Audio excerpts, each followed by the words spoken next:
सभी को सादर जय जिनेंद्र। आज छह डाला प्रतियोगिता की 26वीं क्लास है। पांचवी ढाल का छंद 10-11 इसका अभ्यास हम कर रहे हैं। पांचवी ढाल 12 भावनाओं का स्वरूप बताती है। 12 भावना आज तक आपको हजारों कृतियाँ मिलेगी। जो भी कवि रहते हैं, जो भी लेखक रहते हैं, वो अपनी भाषा में 12 भावनाओं की रचना करते ज़रूर है। इसलिए 12 भावनाओं की बहुत सारी प्रकार आपको मिलेंगे दुनिया में देखने को, जैनिज़्म में ही वैसे। तो 12 भावना का इतना औचित्य क्या है, क्यों इतना महत्व दिया जाता है इसे? क्योंकि 12 भावना से ही इस जीव का संसार से रस टूटता है, उधर का राग टूटता है और आत्मा का राग लग जाता है। शरीर का राग टूटता है, आत्मा का राग लग जाता है, मतलब आत्मा का रुचि, आत्मा का प्रेम उत्साह आ जाता है उसे, और भोगों की भी रुचि घटती है, आत्मा की रुचि जगती है। इसलिए 12 भावना वैराग्य उत्पन्न करने वाली होने से 12 भावनाओं का चिंतन वैराग्य उत्पन्न करता है, और वैराग्य से समता भाव की उत्पत्ति होती है। और समता भाव ही सुख है, समता भाव ही चारित्र है। जहाँ समता भाव होता है वहाँ दुनिया का कोई प्रसंग दुखी नहीं कर सकता, और जहाँ समता भाव नहीं होता वह कोई भी प्रसंग सुखी नहीं कर सकता। ये बात याद रखना। इसलिए समता भाव को ही चारित्र कहा है, समता भाव ही वीतराग भाव है, समता भाव को ही और नाम भी है ना। तो वो सब चारित्र बोलो या फिर स्थिरता बोलो, ऐसे। तो ये समता भाव को प्रकट करने के लिए वैराग्य भाव चाहिए। वैराग्य भावना के बाद ही वो जीव दीक्षा ले सकता है, और फिर वैराग्य भावना उत्पन्न करने के लिए 12 भावनाओं का चिंतन, बारंबार विचार, अनुप्रेक्षा आवश्यक है। तो 12 भावनाओं में हमारी अब आज संवर और निर्जरा, ये दो भावना हमें समझनी है। संवर क्या होता है, हम ये सात तत्व में सीख चुके हैं कि जब यह जीव इसके इस शरीर, हम जो जीव है हमारे साथ एक शरीर है। इस शरीर किसने बनाया? कर्म ने। तो कर्मों का शरीर भी एक अंदर है, इसको कर्माण शरीर कहते हैं। उस कर्माण शरीर में आज तक हमने जितने कर्म बांधे हैं वे सब कर्म उस शरीर में होते हैं, और उसी के फल में वो हमारे को एक एक चीज़ देता है, छीनता है ना। वो सब कर्मों का ही खेल है। जैसे उसने भी मनुष्य का शरीर बना के दिया, संयोग बना के दिया। कभी प्रसिद्धि देता है, कभी निंदा देता है, कभी प्रशंसा देता है, निंदा देता है, कभी धन लाभ देता है, धन हानि देता है ना। गरीबी देता है, अमीरी देता है, निरोगता देता है, रोग देता है। ये सब कहाँ से आते हैं? अंदर कर्म से आते हैं। कर्माण वर्गणाओं में से कर्म अपने अपने फल देते हैं, और फिर वैसे वैसे सिचुएशन हमारे साथ बनती है। तो अब हम ये कर्म की प्रक्रिया हमारे अनादि से ये है कि हम हर समय कर्म बांधते हैं, और फिर वो कर्म बनते हैं, तो फिर हमारा संसार चलते ही रहता है। और फिर कर्म बनते काहे से है? तो आश्रव से। अपने पढ़ा, जब मन वचन काय का योग होता है ना। जब जब हमारे मन में, वचन में, क्रिया, काय में कोई क्रिया होती है, तो ये मन वचन काय की क्रिया आत्मा के अंदर के राग और द्वेष के कारण होती है। तो इस राग द्वेष के निमित्त से ही कर्म का आश्रय होता है और बंधन होता है। तो फिर ये जो आश्रय है, राग है ना, कर्मों का आना, आश्रय, तो कर्मों का आना कैसे रोका जा सके? तो कर्मों का आना रुकना, इसी का नाम संवर होता है। तो कर्मों का आना कैसे रुक सकता है? तो कर्म आते हैं कब? जब मोह राग द्वेष भाव होते हैं, है ना। तो ये मोह राग द्वेष भाव को हमें अच्छे से समझना होगा। पहले हम थोड़ा सा और समझ ले डिटेल में कि देखो सभी आचार्य कुंद ने कहा है कि वस्तु स्वभावो धम्मो, मतलब जो वस्तु का जो स्वभाव है वही उसका धर्म है। जैसे शक्कर का मिठास ही धर्म है, पानी का शीतलता ही धर्म है, वैसे ही जो वस्तु होगी उसका वो स्वभाव ही उसका धर्म होता है। तो हम जीव नाम की वस्तु है, हम और आप जीव नाम की वस्तु है। हमारे गुण धर्म कौन से है? हमारे अंदर कौन से गुण हैं? ज्ञान, दर्शन। ऐसे बहुत सारे गुण हैं, लेकिन मुख्य दो गुण होते हैं, ज्ञान, दर्शन। तो ये ज्ञान दर्शन गुण का अर्थ होता है जानना और देखना। तो जानना और देखना ये हमारा हो गया स्वभाव, क्योंकि ये हमारी वस्तु का भाव है। तो जानना, देखना, साक्षी रहना, वीतराग भाव कहो, शुद्धोपयोग कहो, ये सब होते हैं स्वभाव। और स्वभाव से ही सुख की प्राप्ति होती है। जब मैं स्वभाव रूप रहता हूँ, सिर्फ जानते देखते रहता हूँ, तो मेरे अंदर से आनंद उत्पन्न होता है, शांति उत्पन्न होती है, क्योंकि मुझे कोई बर्डन नहीं, कोई भार नहीं, कोई इच्छा नहीं, है ना। कुछ करना नहीं, सिर्फ प्रतिभास रहना है, साक्षी रहना है। तो ये सुखदायक भाव होता है। कौन सा? स्वभाव। और विभाव भाव क्या है? कि हम कौन है? जानने देखने वाले, साक्षी रूप वस्तु है। अब हम क्या करते हैं? कोई चीज़ का अट्रैक्शन ले लेते हैं कि मुझे ये चाहिए, मुझे ये चाहिए, इसको दूर हटाओ, ये चाहिए, ये चाहिए, ये मेरा है, ये मेरा है। ऐसा जो क्रिएट हो रहा है, ये क्या हो गया? अब ये स्वभाव नहीं, अभी विभाव हो गया। तो विभाव के ही 3 प्रकार कहे जाते हैं, मोह राग द्वेष। ठीक है। अब मोह राग द्वेष भावों को भी हम डिटेल में समझेंगे थोड़ा सा, कि पहले मोह को समझते हैं। मोह किसे कहते हैं? मोह अर्थात क्या? जो वस्तु अपनी नहीं है उस वस्तु को अपनी मानना, मेरी मानना, तो ये होता है मोह। जैसे देह अपनी नहीं है, हम सिद्ध कर चुके हैं अन्यत्व भावना में कि देह अपनी है नहीं, फिर भी उस देह को मैं मानना मोह है। पत्नी, बच्चे, गाड़ी, बंगला, धन, पद, ऐश्वर्य, ये अपनी नहीं है, तब भी उसे अपना मानना, ये मोह भाव होता है। अब देखो, जब हम अपनी जो वस्तु अपनी नहीं उसको अपना मानेंगे, तो हमारे परिणाम बहुत तीव्र होते हैं, बहुत कषाय होती, इच्छा होती है। तो ये मोह भाव जो होता है ये संक्लेश भाव होता है। बताएंगे संक्लेश भाव का अर्थ। तो ये संक्लेश भाव होता है या अशुभ भाव होता है, पाप भाव होता है। इससे पाप कर्मों का ही बंधन होता है, तो है ना। और पाप पुण्य कर्म किंचित भी नहीं बनता मोह भाव से। ये याद रखना, ये जो रूल्स लिखे हैं सब इंपॉर्टेंट रूल्स है। अब बच्चा द्वेष, अब मोह होगा फिर द्वेष की बात करते हैं, फिर राग की बात करेंगे। फिर द्वेष भाव क्या होता है कि कोई वस्तु को बुरा मान लिया हमने कि बुरा है, ये व्यक्ति बुरा है, ये सिचुएशन बुरी है, ऐसा नहीं होना चाहिए, ऐसा हमने मन में रख लिया। तो हमको निरंतर जो इच्छा होती है, ये दूर हटाओ, ये दूर करो, मुझे इसको हटाना है, मुझे ख़त्म करना है, मुझे ये मुझे बिल्कुल नहीं चाहिए इसको, यार ये कब ख़त्म होगा, ये कब हो जाएगा, ये कब होगा, ऐसा अंदर निरंतर चलते रहना, ये भी इच्छा ही है, दूर करने की इच्छा, इसको द्वेष कहते हैं। तो ये भी कैसा हो गया, संक्लेश भाव हुआ। इसमें भी क्या होता है, बहुत कर्मों का बंधन होता है। कौन से, पाप का ही, क्योंकि द्वेष परिणाम है जहाँ तुम अपने आत्मा का भी घात कर रहे हो, सामने वाले का भी घात कर रहे हो, तो ये द्वेष परिणाम, इससे भी पाप का ही बंधन होता है, पुण्य का किंचित भी बंधन नहीं होता। तो मोह भाव हुआ और द्वेष भाव हुआ, दोनों भी सिर्फ पाप का ही बंधन करते हैं, पुण्य का किंचित भी बंधन नहीं करते। ठीक है। अब तीसरा है राग भाव।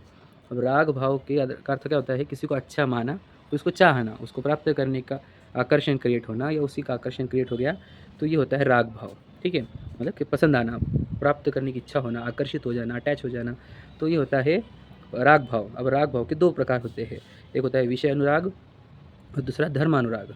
विषय अनुराग का अर्थ क्या होता है हमें 5 इंद्रिय के विषय का राग होता है, मुझे देखने का बहुत अट्रैक्शन हो, मूवी देखने का, गेम्स देखने का, किसी का रूप देखने का, घूमने का, मुझे सीनरी देखने का, ग्रीनरी देखने का, सी देखने का, वादियाँ देखने का, कश्मीर देखने का, आँखों का, ये विषय अनुराग हो।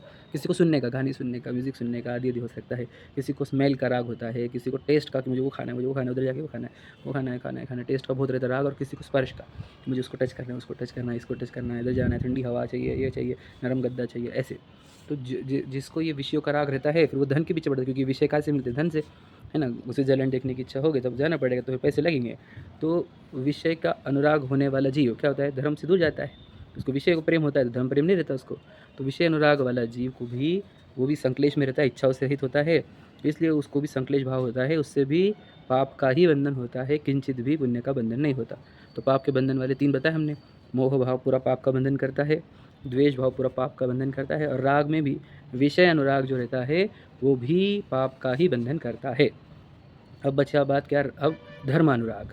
अब धर्मानुराग क्या होता है कि हमारे को याद रखना, वीतरागी जिनेंद्र भगवान, वीतरागी गुरु और वीतरागता बताने वाली जिनवानी, ऐसे देव शास्त्र गुरु का राग होना, है ना, धर्म का राग होना, जिनेंद्र भगवान ने बताए हुए धर्म का, केवली प्रणत्तो धम्मो का राग होना, है ना, अपने जिन शासन का राग होना, है ना, और व्रत लेने की भावना होना, संयम पालन करने की भावना होना, तपश्चरण की भावना होना, ये सब भाव, व्रत, तपश्चरण आदि, या धर्मानुराग, देवशास्त्र गुरु का अनुराग, ये सब के सब, इनकी जो भक्ति होती है, वंदना होती है, विनय होती है, ये सब होता है धर्मानुराग। अब इस धर्मानुराग से होता है पुण्य प्रकृतियों का बंधन। पुण्य प्रकृति यानी पुण्य कर्मों का बंधन होता है। और फिर इससे फिर क्या होता है कि पुण्य प्रकृति बनती है और इससे पाप बनता है, इससे पाप नहीं बनता, पुण्य प्रकृतियाँ बनती है। ठीक है, ये मोटा मोटे रूप से बता रहा हूँ, इसकी सूक्ष्मता और गहरी है। और तो प्रशस्त राग कहा हमने उसको, क्या धर्मानुराग कहा, जिससे पुण्य प्रकृतियों का बंधन होता है। ठीक है, तो ये मोह से पाप प्रकृतियाँ, द्वेष से पाप प्रकृतियाँ, विषय अनुराग से भी पाप प्रकृतियाँ, और धर्म अनुराग से पुण्य प्रकृति का बंधन होता है। अब इसमें और अधिक बात है, थोड़ी समझने की जैसी बात है कि भावों के भी 3 प्रकार कहे जाते हैं, इसीलिए कि भाव के 3 प्रकार होते हैं जीव के भाव, संक्लेश, विशुद्ध और शुद्ध। तो जो मोह और द्वेष भाव है, विषय अनुराग है, वो संक्लेश भाव आते हैं, उसमें पाप का बंधन होता है, उससे नरक गति जाता है जी, नरक तिर्यंश मिलता है उसको। ठीक है, संक्लेश भाव है, संक्लेश का बहुत क्लेशित होता है, पीड़ा होता है उसके अंदर, इच्छा होती है ना, निरंतर प्राप्त करने के लिए तड़पता रहता है, दिन रात मेहनत करता है, तो वो संक्लेश भाव होता है। फिर विशुद्ध भाव मतलब वही धर्मानुराग होना, कषाय की मंदता होना, इच्छा मंद हो पड़ती है, धर्म की इच्छा होती है ना। तो वो जो है उसको कहते हैं विशुद्ध परिणाम। विशुद्ध परिणति से पुण्य प्रकृतियों का बंधन होता है, देवगति की प्राप्ति होती है। ठीक है, और फिर तीसरा भाव होता है शुद्ध भाव, है ना, जिसको स्वभाव भाव कहा था अपने स्टार्ट में। जो स्वभाव भाव होता है जानना देखना, तो जानना देखना को ही, जहाँ जानना देखना होता है वहाँ पर क्या होता है, उपयोग में राग द्वेष नहीं रहा, जानना देखने को क्या कहा जाता है, उपयोग। तो उपयोग में जिस उपयोग के साथ राग द्वेष नहीं है, तो उस उपयोग को कहा जाता है शुद्धोपयोग, है ना। इसको शुद्धोपयोग भी कहा जाता है, जानना देखना भी कहा जाता है, राग नहीं होने से वीतराग भाव भी कहा जाता है, समता भाव कहा जाता है, शुद्ध भाव कहा जाता है। यह भाव जो है, इस भाव से कर्मों की निर्जरा होती है, और ये भाव उत्पन्न होने पर संवर होता है। मतलब यही भाव उत्पन्न होना, वितराग भाव, समता भाव, राग द्वेष से रहित रहना, है ना, स्वभाव भाव उत्पन्न होना, ज्ञान दर्शन रूप रहना, सिर्फ झलकाते रहना, है ना, तो वो जो भाव है उस भाव से संवर उत्पन्न होता है। ऐसी लाइन लिखी छह डाला की, देखो वो पढ़ रहे पंचम ढाल को छंद चल रहा है हमारा। जिन पुण्य पाप नहीं कीना, देखो सिंपल सीधे सीधे लाइन है, जिन पुण्य पाप नहीं किए, जिन पुण्य भी नहीं किए और पाप भी नहीं किए तब संवर होता है। पुण्य करेंगे तो बंध होता है, पुण्य प्रकृतियों का बंधन होता है, शुभ भावों से पुण्य प्रकृति का बंध होता है, देवगति की प्राप्ति होती है। अशुभ भावों से तो पाप प्रकृति बंध होती है, नरक तिर्यंज गति का बंधन होता है। तो ये जिन पुण्य पाप नहीं की ना, पुण्य पाप दोनों नहीं किए, फिर क्या किया, आत्म अनुभव चित्त दीना, आत्मा के अनुभव में चित्त लगाया है जिन्होंने, यानी कि अपने उपयोग को अपने आत्मा का अनुभव करने के लिए, अनुभव करने मतलब फील, उसको उसका ज्ञान करना, उसको पहचानना, उसको जानना, है ना।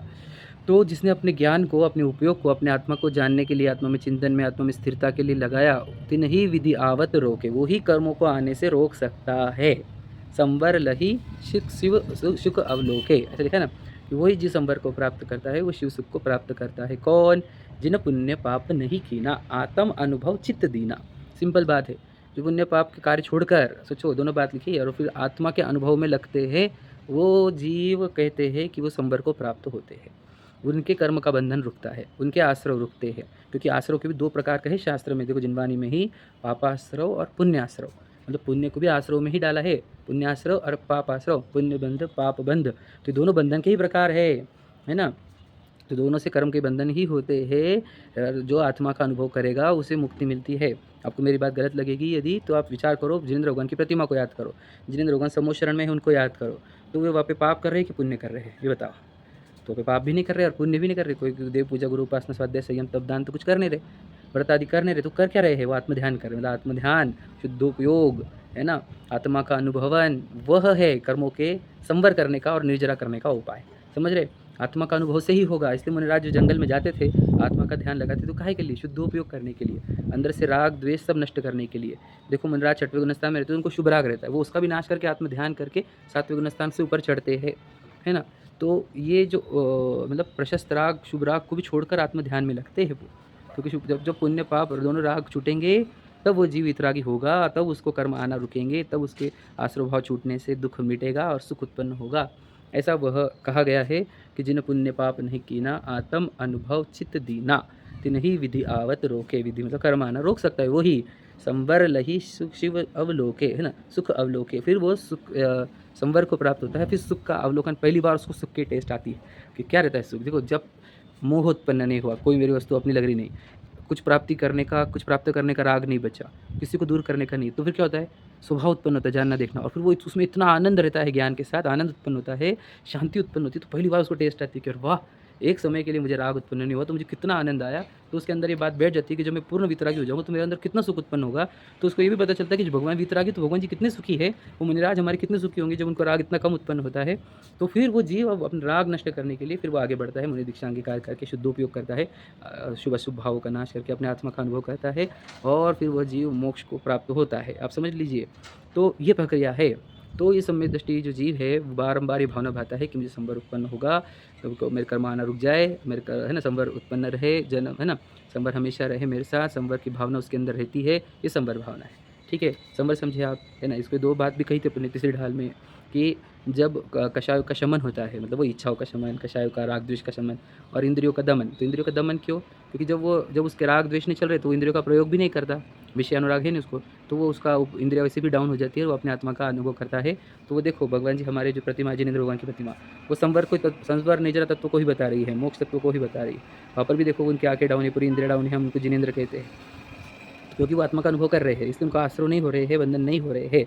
तो आत्मा का अनुभव ही उपाय है कर्मों का आना रोकने का, न तो कोई किसी से भी आपके कर्म आना रोक नहीं सकते। ये बात याद रखना, ये बहुत गहरी बात है, इंपॉर्टेंट बात है जो समझने योग्य है ना। अब उसके आगे हम पढ़ रहे हैं संवर तत्व हुआ हमारा, अब निर्जरा तत्व के बारे में बात करेंगे। तो उस निर्जरा के बारे में, निर्जरा का अर्थ क्या होता है, निर्जरा का अर्थ ये होता है कि जो देखो अब हमने एक संवर प्रकट कर लिया, अब नए कर्म आना रोक दिए हमने, ठीक है, अब नए कर, क्योंकि हमने अब हम आत्मा का अनुभव कर रहे, तो अब नए मोह राग द्वेष होने रहे, तो आत्मा का तो नए कर्म बंधन नहीं हो रहे।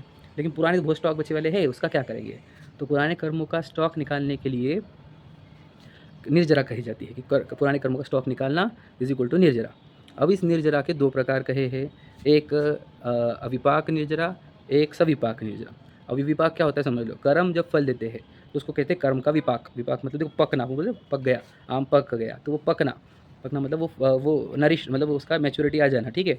तो वैसे ही कर्म, जिस कर्म का अभी टाइम आ गया है, मैच्योरिटी आ गई है, तो वो पकता है, तो फल देता है, अपना फल देता है और निकल जाता है, तो उसको बोलते हैं सविपाक निर्जरा। स मतलब सहित, सविपाक मतलब फल देकर वो निकल रहा है, तो सविपाक निर्जरा होती है।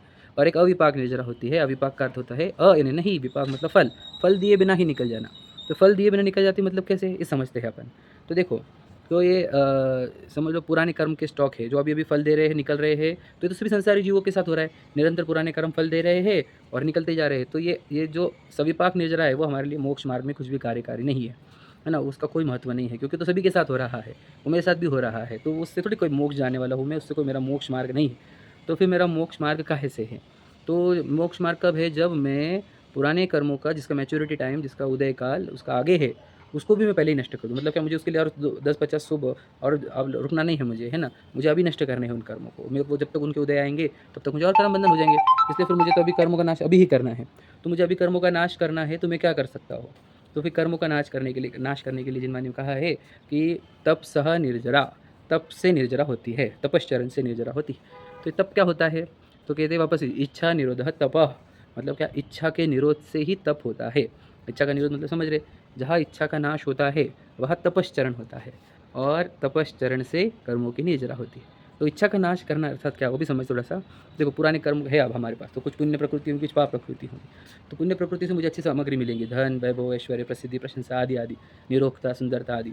तो फिर क्या होता है, मुझे वो उसका अट्रैक्शन होता है, मैं तो इतना सुंदर, मैं तो धनवान, तो मुझे उस चाहिए, मुझे टिकाना है, उसको रखना है, चला ना जाए, ऐसी इच्छा उत्पन्न होती है। तो इससे क्या हो रहा है, वापस मैं डिमांड कर रहा हूँ कि मुझे ये चाहिए, तो वापस कर्मों का बंधन होता है, क्योंकि हमने क्या किया, हमने मुझे चाहिए, रखना है, वो जरूरी है, मैं छोड़ना नहीं, मेरे छूट ना जाए, ये इससे वापस कर्मों का बंधन होता है। तो जब पुण्य प्रकृति फल दे रही है तो हम इच्छा कर लेते हैं कर्मों का बंधन। फिर पाप प्रकृति है, फिर क्या होगा, रोगता होगी, फिर दरिद्रता हो गई, निंदा हो जाएगी, है ना, धन चला जाएगा, सब लोग बुरे हो जाएंगे। तो ऐसे पाप के फल होते हैं। तो ये पाप के फल में हम वापस इच्छा करते हैं कि ये नष्ट हो जाए, ये पाप के टाइम खराब चला जाए, है ना, ये निंदा खत्म हो जाए, ये मेरे ये सब दूर हो जाए, दूर हो जाए। तो ये हो गया वापस पाप के फल में हमने फिर से कर्म बंधन कर लिया, है ना। तो फिर ये निर्जरा कब होगी? तो जब हम पुण्य के फल में भी इच्छा नहीं करेंगे, पाप के फल में भी इच्छा नहीं करेंगे, तब कर्मों की निर्जरा होती है। यानी इच्छा का निरोध होना ही कर्मों की निर्जरा का कारण है, और इच्छा होना ही कर्म बंधन का कारण है। समझ गए? हमारे को पूरे दिन फिर जो भी आपके आसपास घट रहा है, आपको एक ही काम करना है, उसकी इच्छा नहीं करनी। तो तपश्चरण के 12 प्रकार का है, अंतरंग 6, बहिरंग 6। उसमें टॉप वाला 12वां वाला बोल रहा हूँ, 12वां नंबर का होता है ध्यान। आत्मा का ध्यान करते हुए ही क्या होता है, हमारे पुराने कर्म हमारे को फल देकर निकल जाते हैं, और पुराने कर्म जो है बिना फल दिए ही निकल जाते हैं, है ना। अविपाक मतलब वो बिना फल दिए उनको हम स्पीड से निकालते जा रहे हैं, उसको हमारे, है ना। तो ये कैसा होता है, जैसे हमने मुनिराज का एग्जाम्पल दिया है इसमें, कि मुनिराज है, अब वो अपने ध्यान कर रहे आत्मा का, तो पुराने कर्म के जो स्टॉक है वो फल देकर निकलना चाह रहे थे। तो वो उन्होंने समझ लो कुछ ने फल दिया, उपसर्ग हुआ, है ना। और उपसर्ग हुआ, मुनिराज ने अगर वापस इच्छा नहीं करी, कौन सी इच्छा, कि उपसर्ग दूर हो जाए, इसको दंड मिल जाए, अरे ये मेरा कब कम होगा, ऐसा कुछ इच्छा नहीं करी, तो क्या होता है, फिर उनके कर्मों की निर्जरा हो जाती है, और तुरंत उनको केवल ज्ञान हो जाता है, क्योंकि बहुत बड़ा लॉट आया था कर्मों का, उसने फल दे दिया, और इन्होंने इच्छा नहीं करी, तो इन्होंने उपसर्ग विजय कर लिया, तो इनको कर्म बंधन नहीं होता, उल्टा निर्जरा हो गई, तो केवल ज्ञान हो जाता है तुरंत। समझ रहे? तो कुछ टाइम बाद जैसे पार्श्वनाथ जी पर हुआ था। और यदि समझ लो उनको उपसर्ग हुआ और उन्होंने इच्छा कर ली कि इसका दंड मिले, इसको बुरा व्यक्ति है, ऐसा ऐसे कैसे किया, उपसर्ग दूर हो जाए, ऐसी इच्छा कर ली, तो फिर कर्मों का बंधन हो जाता है। आप समझ रहे? तो इसलिए मुनिराज उपसर्ग की जो कहानियाँ है वो यही बता रही है कि पुराने कर्मों के फल में आप बिल्कुल भी संकलेश करो मत। सतियों की कहानी जो है, अंजना की है, सीता की है, आदि आदि। तो ये सब कहानियाँ क्या बता रही है आपको, कि यह उन्होंने वो पूर्व कर्म के उदय में जो भी संकट आया उसमें कोई इच्छा नहीं करी, किसी को दोष नहीं दिया, ब्लेम नहीं किया, है ना। तो उनके कर्मों की निर्जरा हुई। हम दुखी हो जाते, ब्लेम करते हैं, तो हमारे को कर्म बंधन और हो जाते। इसलिए हमने इच्छाओं का नाश करना है, तो भी हमारे को कर्म का बंधन नहीं होगा, तब कर्मों की निर्जरा होगी। तो ये सविपाक और अविपाक का कहा। सविपाक मतलब जो फल देकर निकले वो सविपाक का निर्जरा होती, जो फल दिए बिना निकले, पहले ही निकाल दो, फल दिए बिना कैसे निकलेंगे, तपश्चरण, सब तप करेंगे। तो जब तप करते हैं तो बहुत सारे कर्मों के लाट एक साथ निकलते हैं। तो वो व्यक्ति जो दीक्षा लेता है वो काहे के लिए, तपश्चरण के लिए ही दीक्षा लेता है। तपश्चरण करके वो बहुत सारे कर्मों का एक साथ निकालता है आत्मध्यान से। तो देखो, जो आत्मध्यान ही वो उपाय है जिससे कर्म का नाश हो सकता है। तो जो आत्मा ध्यान करेगा उसके कर्मों का नाश होगा। तो हम उपवास से कर्मों का नाश होता है, हमने सुना था, वो पहले नंबर का तप है। तो उपवास शब्द का अर्थ मैं बहुत बार बोल चुका हूँ। उप यानी नज़दीक, वास यानी अपने रहना, नज़दीक रहना, यानी अपने आत्मा के नज़दीक रहना, उसका नाम उपवास है। तो जो अगर आप उपवास करके सिर्फ खा नहीं रहे तो उपवास नहीं होता, वो तो अलग प्रक्रिया हो गई। लेकिन जब उपवास करके अगर आप आत्मध्यान करते हो तो उपवास हुआ है। भोजन नहीं करके आपने आत्मध्यान किया तो वो उपवास हुआ, उससे कर्मों की निर्जरा होती है। मतलब आत्मध्यान से ही कर्मों की निर्जरा होती है, याद रखना। आत्मध्यान के सिवा कोई उपाय नहीं है। तो वही कहा संवर निर्जरा कब होगी, जब हम आत्मा का अनुभव करेंगे, आत्मा का ध्यान करेंगे, तब कर्म आना रुकेंगे और तभी कर्मों का नाश होगा। तो ये संवर और निर्जरा भावना को ध्यान से पढ़ना। वो जीव बहुत यानी बार-बार भावना करते हैं, कब मैं कर्मों की निर्जरा करूँगा, कब मैं कर्मों की निर्जरा करूँगा। तो वो मुनिराज बनना चाहता है और पूरे कर्मों के लौट नष्ट करना चाहता है, इसलिए वो दीक्षा अंगीकार करता है। इसीलिए वो पूरे उपसर्ग, परिशः, गर्मी, सर्दी, भूख, प्यास सब सहन करता है। उनका वर्णन सब हम अगले ढाला में देखेंगे, 6वीं ढाल में। पर ऐसा संवर तत्व और निर्जरा तत्व होता है ना? जहाँ हम आत्मा का अनुभव करें। इसको फिर सकाम निर्जरा, अकाम निर्जरा भी कहा है, ठीक है? तो वो भी पढ़ लेना, उसमें टेक्स्ट में लिखा ही है। सविपाक, अविपाक का और एक नाम है सकाम, अकाम, निर्जरा, है ना? तो ये सब कहे हैं, ये सब सूत्र है। तो ध्यान रखना कि कर्म का निर्जरा कैसे होगी, आत्म ध्यान से ही। और बंधन कैसे होता है, इच्छा से ही। और बंधन के 2 प्रकार, शुभ बंध, अशुभ बंध, शुभाश्रव, अशुभाश्रव, है ना? फिर जब शुभाश्रव, अशुभाश्रव, शुभ बंध, अशुभ बंध बंद करके, पुण्य पाप का बंधन नहीं करके जब हम आत्मा का अनुभव करेंगे, आत्मा का ध्यान करेंगे, तब ही कर्म का आना रुकेगा, तब ही कर्म की निर्जरा होगी। आपको मेरी बात ऐसे थोड़ी इलॉजिकल लगेगी, थोड़ी अलग लगी, तो विचार करो, जगत में जितने जिन लोगों की प्रतिमा है वो क्या बता रही है हमारे को, क्या उपदेश दे रही है। वो मुख्य उपदेश को समझो, साइन लैंग्वेज समझो। वो यही उपदेश है कि अपने आत्मा का ध्यान करो, है ना? अपने स्वरूप का ध्यान करो, अपने वस्तु को देखो, हम महान तत्व है, चैतन्य तत्व। अपनी वस्तु का ध्यान करो, अपनी वस्तु का अनुभव करो, यही उपदेश है, यही मोक्ष मार्ग है। क्योंकि संवर निर्जरा मोक्ष तत्व होते हैं, संवर निर्जरा से ही मोक्ष होता है ना? तो कर्मों का नाश कब होगा, जब निर्जरा होगी। तो निर्जरा कब होगी, जब संवर होगा। तो संवर कब होता है, जब पुण्य पाप छोड़कर हम अपने आत्मा का अनुभव करेंगे, तभी होगा। इसलिए ये संवर निर्जरा मोक्ष तत्व ही मोक्ष मार्ग है। संवर पहला तत्व है, तो संवर होते ही सुख होता है, सुख का टेस्ट आता है। निर्जरा में सुख की वृद्धि होती है, बहुत सुख की वृद्धि होती है, और मोक्ष में सुख की पूर्णता होती है। और जो संवर तत्व प्रकट नहीं करते हैं, उनको तो कभी एक कण भी सुख नहीं उत्पन्न होता, क्योंकि वे इच्छा से पीड़ित होते हैं। चाहे वो राजा हो, राणा हो, कोई भी हो, दुनिया का सौधर्मेंद्र हो, वे सब इच्छा से तड़पने वाले जीव है। मगर 5 परमेष्टि जो आत्मा का ध्यान करते हैं, वो ही सुखी हो सकते हैं, क्योंकि वो इच्छाओं का नाश करते हैं। तो इच्छा का नाश करना, आत्मा का अनुभव करना, आत्मा का ध्यान करना, यही संवर निर्जरा का उपाय है। इसीलिए मैंने जानबूझकर ये 2 ही छंद लिए कि संवर निर्जरा आप अच्छे से समझे। गहराई समझना, टफ रहेंगे क्वेश्चन, क्योंकि आप गलती ना करो और इसको बहुत गहराई से पढ़ो। इसलिए अच्छे से अभ्यास करना बहुत महत्वपूर्ण चैप्टर है। सभी को सादर जय जिनेंद्र।